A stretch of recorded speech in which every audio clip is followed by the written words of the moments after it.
This is my buddy Jordan's. It used to be mine, now it's his, and he's taking on this project. So today we're going to try to get out the engine and transmission. He's going 20 valve turbo as well. And so yeah, here it is.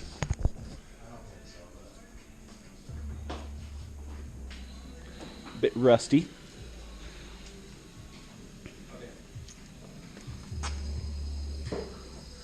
This was a random car actually found here in Salt Lake.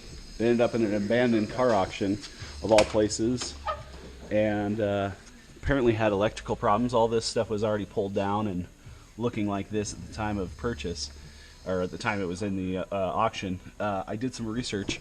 I actually found out that the previous owner is in prison, and he had left it at his parents' house, and his parents, like, they lost their house and it was abandoned on the property, and so it went to, you know, the city of Salt Lake City and ended up in an auction. And I had a friend who hit me up saying, "Hey, I know you like old Audis. Like, there's this old Quattro. Would you be interested?" And I didn't believe he had, or I thought the auction might have been listed incorrectly, and it turned out it was a Quattro. He sent me a picture, and I saw the box flares, and I knew right away. So I told him, you know, bid to win, and he bought it for me and towed it home. So it's a solid car overall. It's got some rust issues, like they all do, but Jordan is probably one of the best people to take care of this car. He's got some really, really badass cars, so might show a couple of those too while I'm here. I don't know if you can see this, but this is one of his cars. Like the Quattro on the back. This has actually been converted with a Mark IV rear sub pan and all that stuff. So it's all been converted. It is a turbo diesel still, and it actually, I don't know, pretty badass little downpipe there. A lot of pie cuts. It's actually a compound turbo as well. I don't know power figures on it at the moment, but it's a very, very badass little car. Air ride, all-wheel drive conversion, compound turbo diesel. Yep.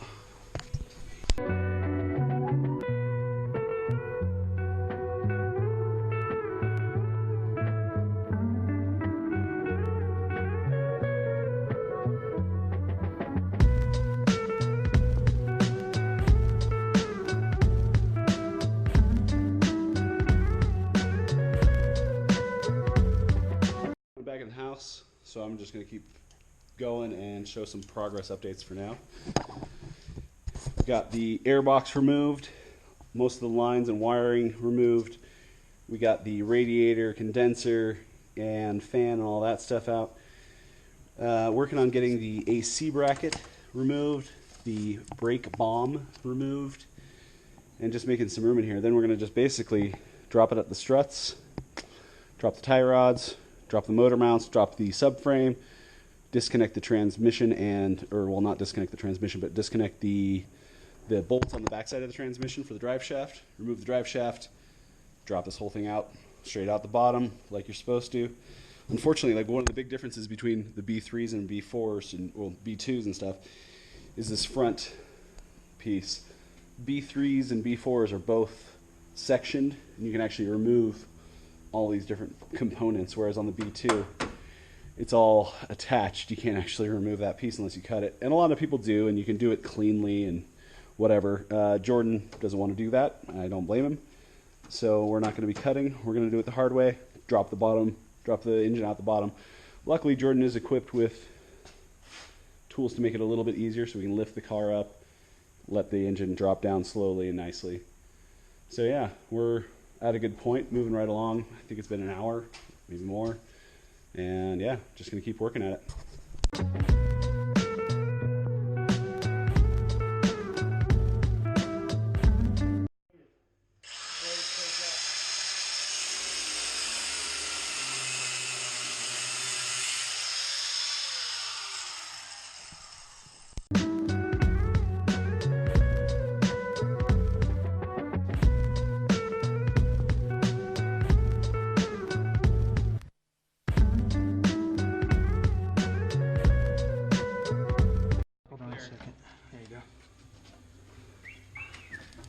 terrible, but definitely has some.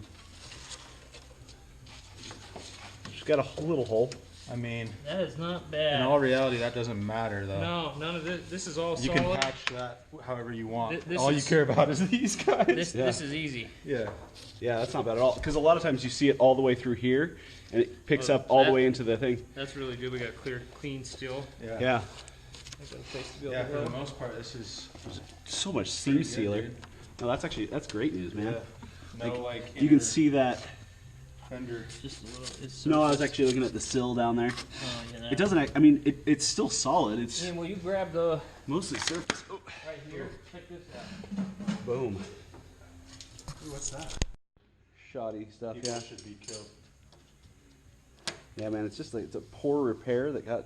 Oh, that is part of the fender. I thought that was part yeah. of the body. No. Like, I think that's actually part of the original fender, and then you got a mountain of Bondo and rust and everything else. Like the rest of it's in good shape, man. I bet you could sell that. That's what I'm saying. Like somebody will want this. Like don't. Yeah, because if you were to. Don't toss it. Like. You know. Well, and here's the thing. This is coming out of the actual wide bodiness of it. The rest of it could be shaped and done. Yeah. It's not bad. It's not the best. This car, I mean, there is rust, but it's not. I've seen some of these that it's completely gone. There's holes all the way through the strut towers, just like you see on the Mark I Rabbits and stuff. Exactly like the Rabbit. So this isn't. I mean, your cowl looks really solid. Like all the stuff that's a pain to actually. Well, and even down in that little corner. Yeah. Structural is all good. Well, and here's the thing: you have stupid drains right here that dump water right down there. Right there. You know, so of course you're going to have water egress that just sits there. You know, that's how it works. Where's that new fender? Hey, filming. Back at Jordan's place, out here in Timbuktu.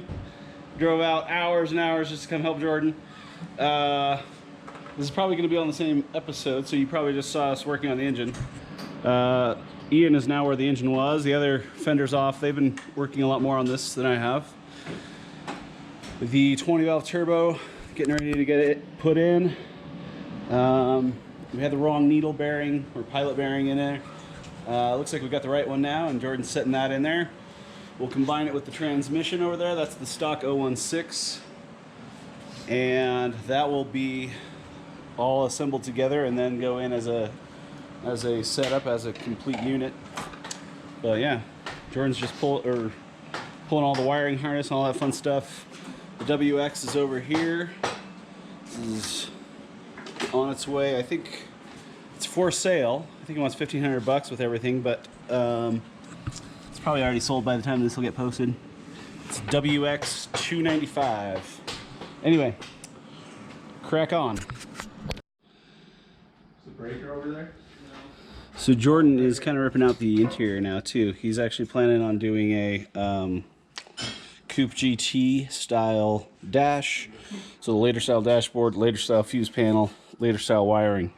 So of course scope creep. It's got a new spoiler on there.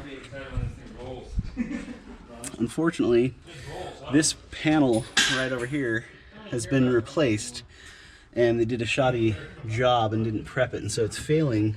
Man, I wish you could see that better. Let's see if I have a flashlight. Boom. Yeah, so this panel was replaced. You can see how this is black and this side's silver. You can also see how that has the original sound deadening on it. This one was replaced and was not properly protected from water. So anyway, it's got a few little issues, but Jordan's the man who can fix it.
Well, well, you could, if you want, this would be a good time to put this motor mount back on, like the actual metal one that we removed over here.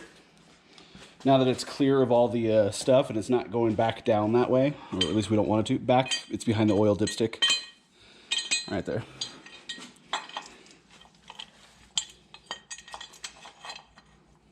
It's kind of crazy how you can just hodgepodge, like AAN motor, 3B flywheel. I can't believe it. The original 83 Quattro transmission. Like, and they call Volkswagens adult Legos. This is like... Yeah, all the parts work together. It's just trying to find that right combination of, ooh, which pilot bearing do I actually need? I need the one that matches the transmission, the one that matches the flywheel, the one that matches the engine I'm putting in. You know, there's a solution for everything, but you just got to figure it out sometimes. But it's pretty impressive. This all fits, and you know, old car. This is like a 1995 engine in a 1983 vehicle, and it literally bolts in. That's pretty impressive. This is kind of a big moment. This is like monumental. Yeah, man. Like, you have a 20 valve turbo in your URQ Quattro. Nobody can deny you that. It might not be running, but more than what, like 400 other URQ Quattro owners could say. I wonder how many there are left. I mean, you got to think, like, at least in the North American market, 665 to start out with, or 664, whatever it was. And then you have to think how many of those were crashed. I know, you know, Ali Goulet? Yeah. He had one that he totaled. He rolled it. Oh, really? Yeah. Then that's when he got the 91 Coupe Quattro. And, you know, that's just one local one that I know of. You got to think how many of those nationwide have been totaled out and crashed and whatever. Now 30 years on, or 35 years on, can't be a whole lot of them. And, you know, as far as like running driving examples that are out there, you know, I would guess that there's, I think 200 is a large end of that guess. Really? That low? I don't know. It was 664 over 35 years. Listed for sale, like. Yeah, I guess that's true. I keep thinking, man, this is like crazy. Either there's hardly any and they just all keep getting relisted, which seems like... No, they aren't getting all relisted, but the other thing is a lot of them are going overseas. I believe Rudy's, the last one that was up there, that the stone gray one that was just went, it was a European buyer. There's another one up there now. Two blue ones. Oh, yeah, well, no... Well, yeah, that's because it has a shady, weird title history. It came from Colombia. The VINs don't match. There's weird stuff going on with that one. Paid crazy money for that car. Well, yeah, but then they walked away from it when they found out that they couldn't get a title and stuff. Like when you misrepresent a car. Dude, look, there it is. Lowered. Boom. Don't listen to the music. We're going to get flagged for that. Oh, Jordan, did you want me to re-lower it? You're good. Okay, boom. Look at that. So this is the monumental moment. Dave is literally... Do you want to lift up the... Watch this, Dave. Yeah, I know. It's so much easier. Look at that. Engine is in there. And... On its own weight. Quattro. Yeah, man. All because of We broken can, Quattro. we can get rid of this strap now, I think. I think that's kind of the next step. I'm going to hang that on my wall. Right It did its purpose. yeah. Yeah, that is really close to the frame rail. Look at that. Pretty freaking You actually have a lot of room. I mean, look how much room you actually have back here. You know, you actually have quite a bit of room to, you know, like if you want to do a catch can setup or something like that, you know, obviously you're going to have to do a down pipe. AC lines will be able to fit. Yeah. Heater core will be able to fit. Yeah. I mean, it's really not that bad. I mean, honestly, here's one of your heater core lines. It literally just needs to be like, you know, cut and then just put right on there. You just remake some nice heater core lines out of For the 7 people who are going to have a 20 valve in their... Hey.